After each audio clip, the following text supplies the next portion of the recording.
हज़रत उमर फारूक फरमाते हैं इंतकाल को 3 दिन हुए थे, मैं मस्जिद नबवी में बैठा था, 2-3 छोटी छोटी बच्चियां आ गई, कहने लगी चाचा आप खलीफा बने हो। मैंने कहा पुत्र मैं बनाऊं, तो कहने लगी चलें फिर असर के बाद अबू बकर सिद्दीक हमारे घर जाते जाते। मैंने कहा पुत्र आपके घर क्या है? कहने लगी अब्बा फौत हो गए, भाई कोई नहीं।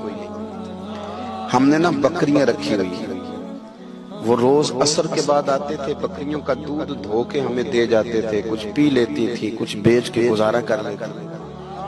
3 दिन हो गए, मेरी माँ रोती है, बहनें रोती हैं, कौन आएगा? चाचा चलोगे? तो हज़रत उमर की तो दाढ़ी फट गई आंसू आंसू।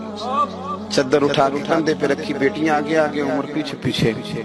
एक सहाबी रास्ते में मिले, उमर कहाँ जा रहे हो रोते हुए? उमर और रोए, कहने लगे यार क्या बताऊं, अबू बकर सिद्दीक रास्ता बड़ा मुश्किल कर गया मेरे, उसके रास्तों पे चलना इतना कठिन है, इतना मुश्किल है।